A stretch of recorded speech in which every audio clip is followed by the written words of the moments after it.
And now, the world's most watched professional wrestling news program, the Pro Wrestling Report.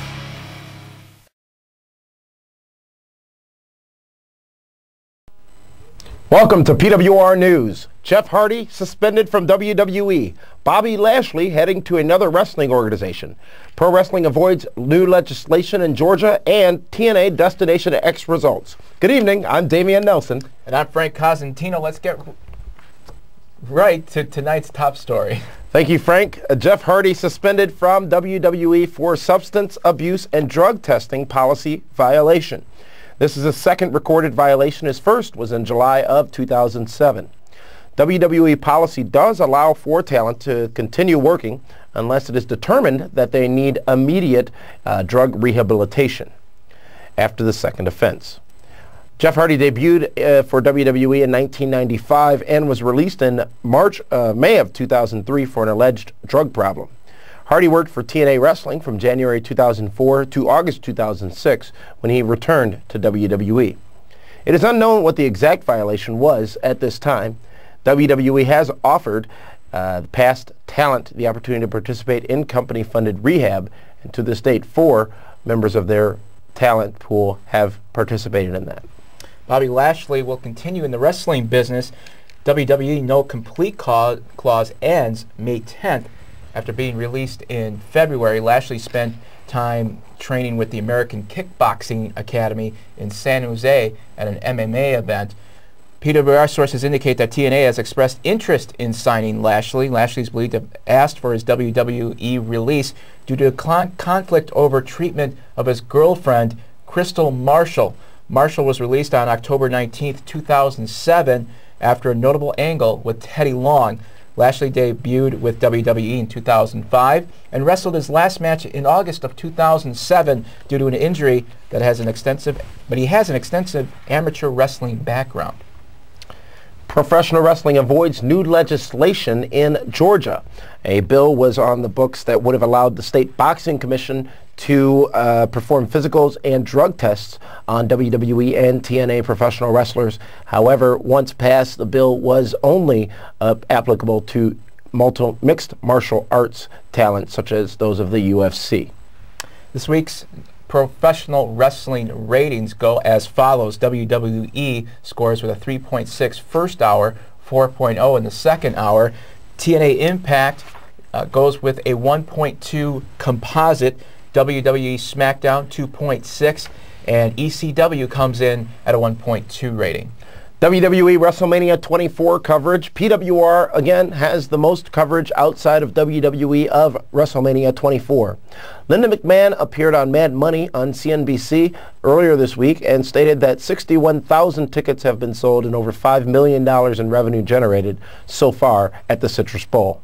TNA will be capitalizing on WrestleMania by holding their first ever live Impact on March 27th from Universal Studios. TNA will tape shows on Friday, March 28th and Saturday, March 29th for subsequent weeks.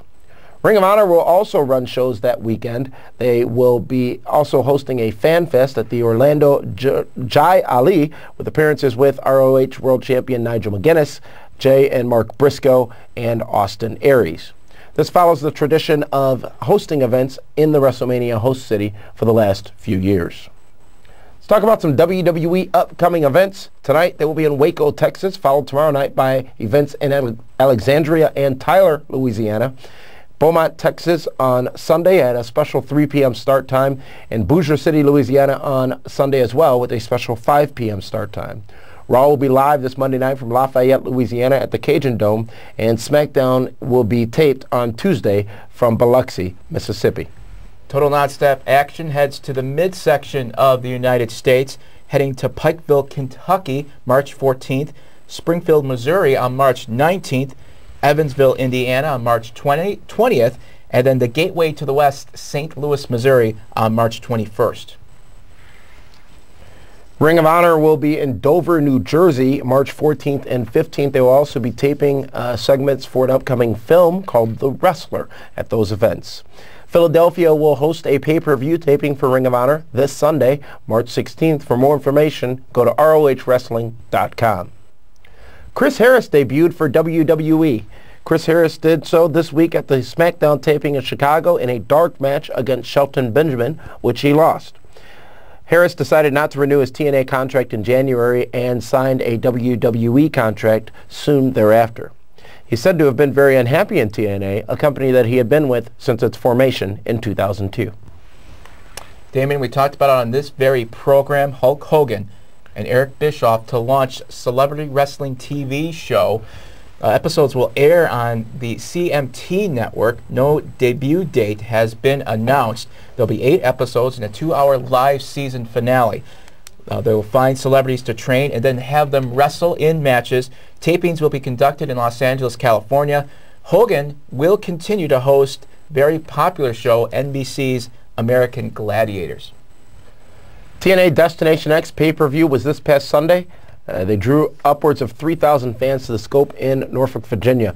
Kaz and Eric Young defeated Relic and Black Rain in one of the earlier contests. LAX in the opening contest won the #1 contender spot by defeating the Rock and Rave Infection along with Christy Hemme and the Motor City Machine Guns.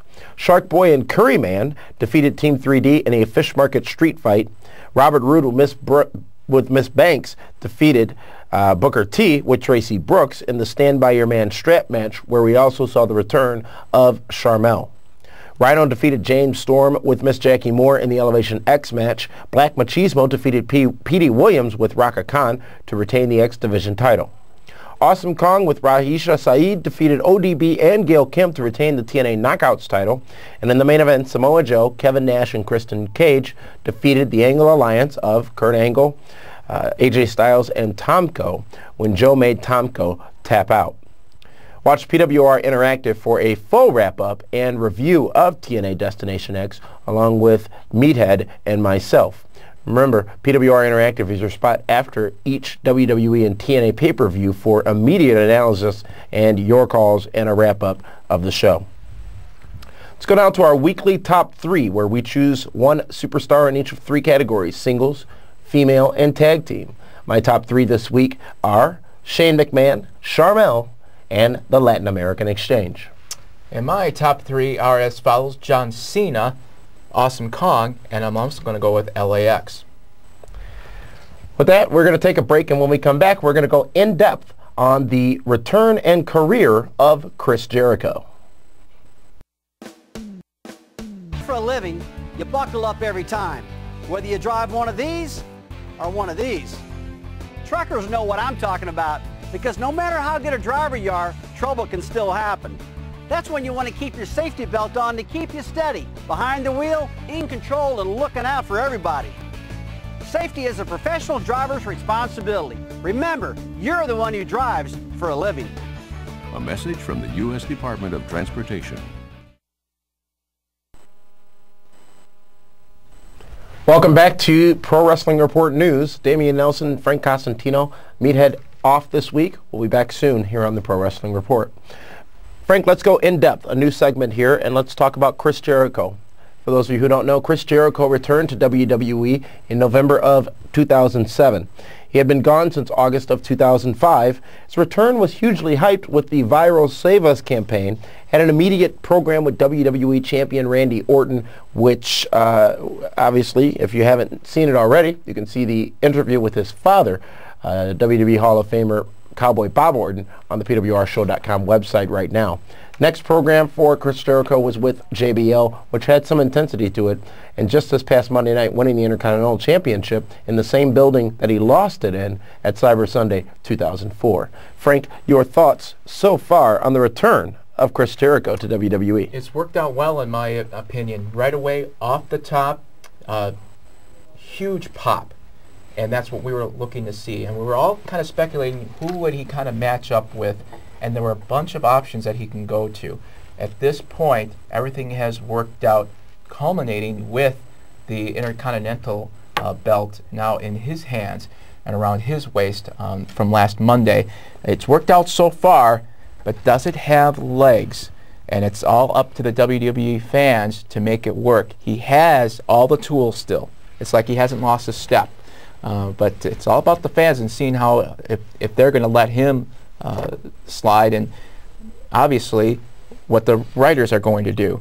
Are they going to keep him a face for the most part, or will they change him just to keep his longevity? That'll be the interesting part. And we saw several things happen. We saw the program, as we said, with Randy Orton. We saw him work with JBL at the Royal Rumble. We've seen a lot go down with Chris Jericho. Big, hyped return. The question is, was he gone too long from WWE? Did fans get out of touch with what Y2J was? Was the image change too much? Was it not the same Jericho? Where is the disconnect? Because clearly, it is a different fan reaction to this Jericho than there was an exiting Jericho in 2005. It was a bit long. There's a brand new set of fans for him. There's obviously still his fan base. If he's missing something, it's maybe obviously coming as a face made sense, but he's missing something, and I haven't really grasped what it was. Maybe it was because we were all waiting for this huge, he's going to jump in. He's going to jump into the heavyweight championship right away. Maybe that was part of it, and he's kind of turned down some of the fans, or his fans, that were hoping that he'd get a title shot, at least a heavyweight title shot. It hasn't happened yet. I think it's in the works at some point, but the return of John Cena may have changed the focus of the writers for WWE, maybe putting Jericho just a notch below main event status. And we did see, again, as soon as he came back, thrust right into that program with Randy Orton, saying he was here to save WWE from Randy Orton, and that really just didn't go very far. The match never got the buzz that many people thought it would get, and it seemed as if, Frank, that there was more intrigue and excitement before Jericho got back, right, and then leading up to November 1907 when he actually returned, and then maybe a week after that, but it certainly did fall off substantially after that. And we were able to have conducted an interview with Chris Jericho that's available in the interview section of PWRshow.com. You can hear his thoughts on the Save Us campaign and also his candid opinions on how his return has gone so far. I think also part of it is, I don't know how many weeks it was where you saw flashes of something and go, it has to be Chris Jericho. And then weeks went on, it has to be Chris Jericho. It kind of took the surprise element out of it, in my opinion. And when he did come back, huge pop. The guy has it all. He has the charisma, he can wrestle, great mic skills. I don't know, some pepper. There's something missing. And it could be because he was gone for a year and a half. But it's interesting. But I've always enjoyed his ring action, and I thought he put on an excellent match right here in Milwaukee last Monday night. So it was good stuff. We were in attendance at that event at Milwaukee's Bradley Center Raw 3-hour special. Yeah. The question, though, Jericho obviously winning the title that night, but they more importantly had to get the belt off of a suspended Jeff Hardy, as we talked about in the news segment. Jericho obviously picked to be that person to carry the title, but is he a transitional Intercontinental Champion right now? A belt that many say doesn't have as much significance as it once did. See, then that's where they're hoping for significance to that title. They're hoping that Chris Jericho, who has the WWE Heavyweight Championship in his background, that he adds that legitimacy to it. I think he keeps this for a while until the fallout of WrestleMania. Basically, that'll stay for a little while, and then they'll see, you know what, maybe we'll keep that belt on Jericho for a little bit, but at some point he's got to be thrusted into a Raw title championship match. I don't know when it's going to be, but I believe that part of his reason he's coming back, and maybe there's a clause in his contract where he does get an opportunity to get a title reign again. But we'll see if that happens. But he's adding legitimacy, in my opinion, to that belt. We'll see what happens in the subsequent weeks. Jericho, how much longer will he stay with WWE? We are not sure how long his contract signing was for. We would assume it would be a multi-year deal. And he has been literally working full-time since returning to WWE. Perhaps a change. Who knows? How much longer might we see Chris Jericho in the wrestling fold? Because by his own admission, it's not something he needs to do. It's something he wanted to do to come back. And we saw JBL get back into the ring after that as well.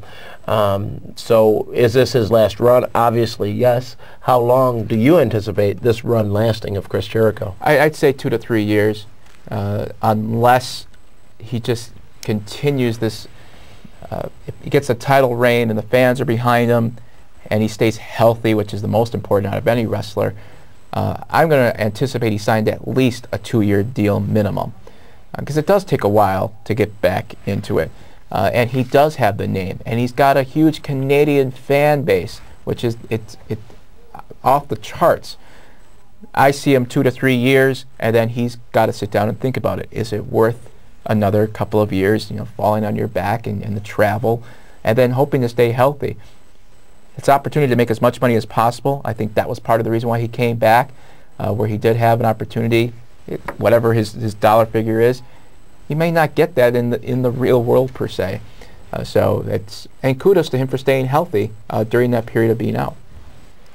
We're going to take a break, ladies and gentlemen. When we come back, we'll go into some deep discussion about our news items for this week. You're watching PWR News. Why do tigers attack trainers or circus elephants rampage? Because behind the scenes they're dragged, beaten, tormented, and confined. Wild animals don't perform because they want to. They perform because they're afraid not to. Stick that hook in them sometimes. When you hear that screaming, then you know you've got their attention. Far from their natural homes, many exotic animals rebel against the lifetime of abuse. Please, always stay away from animal ads. Learn about the dark side of the big top by visiting circuses.com. Welcome back, ladies and gentlemen, PWR News. Dameon Nelson alongside Frank Cosentino. Meathead is off this week. Let's go to weekly discussion, and let's talk about Jeff Hardy. Top story this week, Jeff Hardy suspended from WWE 60 days for policy violation, wellness policy violation. His second such suspension, certainly not his second incident of drug abuse allegations. We don't know what the specific drug may or may not be. We do know that Jeff has been reluctant for years to actually get treatment, and some say his release from WWE in 2003 was a direct result of him not wanting to get treatment for his perceived drug problem. Frank, your thoughts on the Jeff Hardy situation? Just when he was getting momentum, this one hurts for Jeff Hardy. Now, WWE can look at this 2 ways. They lose a guy that's just gaining huge momentum back, but Vince McMahon can use this selfishly to show Congress, hey, wait a minute, guys, we do have a drug policy. See, it's working. Here's a gentleman that is now fallen under that. We're going to give him help. We're going to pay for it and get him the help that he needs. Now, Jeff Hardy has decided, he's, at least from what we're hearing, that he's not taking it. And he's just going to leave outright. What that does for his wrestling career is up in the air. But it's a win-win. Well, that's not right. It's a loss for Jeff Hardy. It's a win for WWE in a way because they get to show Congress, but it's a loss also for WWE because they lose great talent. That's the shocking part. All this momentum was just going towards him, and now it's gone. And WWE has the option, which they chose not to exercise in this situation, to keep a key player around. It's written into their policy to keep a key player around and on an unpaid basis to get through a promoted event or to get through a major event. In this case, it would be WrestleMania, which is merely 15 days away or so. So WWE had the option to have kept Hardy around to participate in the Money in the Bank ladder match at WrestleMania. They chose not to. Again, if they deem, according to the way the policy is written, if they deem it necessary for that performer, that athlete, to seek immediate medical assistance with their rehabilitation, then they will not exercise that option. Clearly, in this case, they did not exercise that option. Truly a huge blow to WWE and a huge blow to Jeff Hardy. Jeff Hardy, who was on his greatest run in WWE, arguably one of the top stars in the company since getting that huge push into the Royal Rumble, headlining the Royal Rumble, living life very high. There are several rumors as to the actual policy violation within the wellness policy that was done by Jeff. We're not going to speculate because we don't have the fact on that. But regardless, Jeff Hardy making a very interesting choice, and this really shows, Frank, the commitment WWE has to their wellness policy. Jake the Snake Roberts, Ron Simmons rather, several people taking advantage right now of the X-Pac as well, Sean Waltman taking advantage right now of the wellness, of the benefit WWE has offered to all of its alum to go to rehab and let them pay. So very serious, and obviously after the Benoit tragedy, WWE really needs to focus on enforcing their policy, or the whole policy becomes a joke. Huge blow to WWE, huge blow to WrestleMania, huge blow to merchandise sales. But remember, generally, these 30 and 60-day suspensions go by very fast. However, there are some talents who have been ready to come back from wellness policy suspensions and were not asked to return to the company. Could that be a factor here with Jeff Hardy? Don't know. Yeah, we don't know. And if you're Jeff Hardy, why not take advantage of this? WWE is going to take care of it for you, and you'll get the help that you may need. We don't know exactly what substance he's abusing, but here's your opportunity, Jeff, to just get the help you may need before things get worse. More importantly, you can continue to work. This is your job, and you're good at it. I was kind of shocked to hear that he may not go that route. Maybe just take the suspension, and maybe that hopefully will be a reality check for him. Is he ungrateful, in your opinion, for violating this policy that's clearly there in being given such responsibility with the company? I don't know if he's ungrateful. Irresponsible, perhaps. Yeah, because he knows that WWE is under a microscope when it comes to this. And if you can hide it, God bless you. But in this case, now you've gained this momentum, become a huge star. So now you're under the microscope yourself. You're going to be watched. So irresponsible may be the right word. However, when you're under the influence of a substance, it's not easy.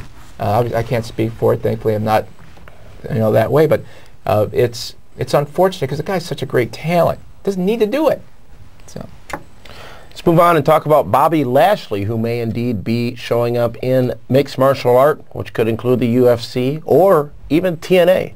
We said May 10th was the date that he becomes available and his no-compete clause expires. Frank, where would be best for Bobby Lashley with an amazing amount of amateur wrestling background? MMA would make total sense, in my opinion, for Bobby Lashley. Going to TNA, he's just muddled in. It's almost like here. You couldn't make it at WWE, and now you're here.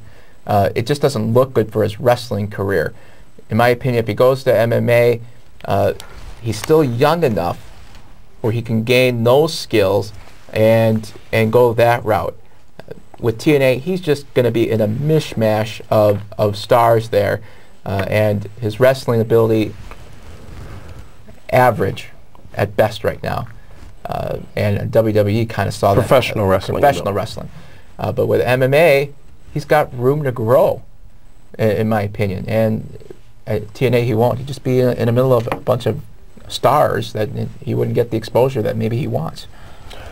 It's a good option to have. It's a good choice to have if you're Bobby Lashley, whether I go to MMA or whether I go to the TNA organization.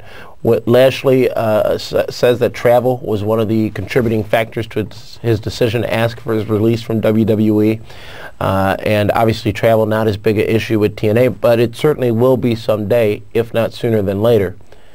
With the UFC, events are very far less frequent than in TNA or especially WWE. There's lots of money to be made in the UFC. There's a lot more respect for performers within the UFC. With his amateur wrestling background and the success we've seen Brock Lesnar have in his transition over, it seems to make some sense to start having not your Ken Shamrocks, your Dan Severns, and your other performers coming over from MMA to wrestling, but now it's a reverse, and you have a lot of wrestling talent, professional wrestling talent, who are going over to mixed martial arts. And it's not just the UFC. I mean, there's several other organizations There's out also the injury status. Are you going to get the likeness of getting injured in TNA? I don't know. You know when you're going to get hit, you know when you're going to fall and all that. With mixed martial arts in UFC, well, you can get your clock cleaned and, get a broken nose, and who knows what can happen there. And then you can't, be in a match. You're going to be out. in TNA or in professional wrestling, yeah, you could still kind of show up each week. You may not have to wrestle, or your match is much shorter, or it's scripted in a way where you won't get, you may have hurt your back, and maybe they can work on that. But that's a tough decision for him. But in my opinion, UFC is the right route for him. He was missing something. He was obviously physically there, but I don't know, mentally, and the charisma was never there for, as we call him, Black Lesnar. A very popular athlete in WWE, much like a Brock Lesnar, walking out really at the time when he was, some say, at the height of his popularity. Granted, an injury, which he has recovered from, helped expedite that, but we'll be interested to see how the Lashley story plays out, and PWR News will keep you updated as to what he does decide to do. Frank, let's talk about the big angle for WrestleMania. It is Floyd Money Mayweather and The Big Show. We saw live in person at Raw this past Monday night a pretty intense angle between both parties. Your thoughts on the direction of that angle from the announcement to this past Monday night, and then Tuesday a press conference in Chicago? How has the Mayweather group handled it, and how has WWE handled it? And is it a substantial factor, if you will, for WrestleMania 24? It's worked. As we watched this on last Monday, we knew that ESPN and the other sports outlets were going to grab a hold of it at some point, so the WWE gets that exposure. However, from a writing angle, I don't know if at the beginning they thought that Mayweather would be the heel. That maybe they thought, okay, well, we'll see if it goes that route. But he's monster heel here, and that showed it. Not only is he going against a monster in the Big Show, and the Big Show played it up perfectly. In my opinion, the whole weigh-in thing was laughable.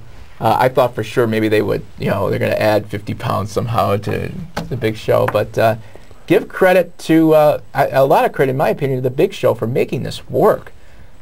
It seems to work. It's going to click because the exposure is going to be off the charts. And we're not only going to see what we saw on, if you're watching ESPN's and the other sports outlets, but after WrestleMania, the same thing's going to happen. They'll show the screenshots of however it happens, and the WWE gets their exposure that they want. I like it. I think it's fun. As I've said for many, many years, WrestleMania needs some type of celebrity added to it. They've done it forever, and the couple of years where they kind of really didn't add that element, it took away from the spectacle that is. So I enjoy it. And they were very smart in 1998 with Mike Tyson, which is a similar deal to what is happening with Mayweather. However, Mayweather will be deeply involved in a match at WrestleMania 24, and the spectacle and the significance of the angle, I think, are both huge. And I think, again, that I don't believe that the thought was that Mayweather would be such the monster heel going into it, but they certainly took it and ran with it. So if it wasn't the initial desired impact, then that's certainly what they've got, and that's certainly the direction that they're going in. He is a great heel, by the way, and Big Show is a great face and a great heel. And when you think back to No Way Out, where this all really started, and Rey Mysterio getting attacked by a returning Big Show, Rey Mysterio obviously a clear fan favorite. It does appear as if the thought would be Mayweather would be cheered and the Big Show would be jeered after that. But I, for one, am very interested to see that confrontation at WrestleMania 24 in Orlando. It's going to be a challenge how they're going to pull this one off, because obviously you're not going to see Mayweather do any type of wrestling moves besides, I don't know how he'll do any wrestling moves being the size of Big Show. It would look almost ridiculous. He can do a lot of punching and running. And that there is significant training going on, and let's think back to also at WrestleMania 14 in 1998, Sable made her wrestling debut, and nobody thought she would be able to wrestle as well as she did in the ring. And she did fine, so maybe I hopefully will be surprised in how they work it out. We've seen it before, but it is a crapshoot, and it is a fight. I mean, we don't really know if it's a boxing match, a wrestling match, MMA match, what it is. Clearly, for Mayweather's favor, it should be a boxing match. Right. But it will be at WrestleMania, and it has, I think, garnered a lot of interest for the event. It has. Talk about the Hogan show, Hulk Hogan Celebrity Wrestling. Chances of it succeeding, Frank? when I saw where it was being placed, Country music television. I don't even know where that is on my cable box. Yeah, that's the part that is going to keep me leery from. I'm gonna watch it, but where's the advertising and the marketing that's going to be done for this? They're going to have to use other cable outlets because who's watching a country music channel? This doesn't happen. So I don't understand why they've gone that route. There's got to be some reasoning behind it. Eric Bischoff is an extremely smart man. And obviously Hulk Hogan, basically everything he touches for the most part becomes a success. That channel doesn't make any sense whatsoever unless they add a country music angle to that, which I think would be ridiculous. But it's interesting off the top. The channel doesn't make sense to me. Very well put. Next week, ladies and gentlemen, on PWR News, we are going to, in addition to presenting the news, have our special edition, which is our 10-year anniversary show. 10 years on the air, the Pro Wrestling Report next week. And for those of you who have not yet signed up for PWR Mobile, which you can do for free on the PWRshow.com website, you got the announcement earlier this week, which we will share with you all now, that the next big interview following up the Iron Sheik, Chris Jericho, Cowboy Bob Orton this year alone is none other than Tammy Lynn Cinch, Sunny, appearing on the Pro Wrestling Report March 19th, exclusively at PWRshow.com. For the man they call Meathead, Frank Cosentino, this is Damian Nelson signing off for this edition of PWR News. Thank you for tuning in, ladies and gentlemen.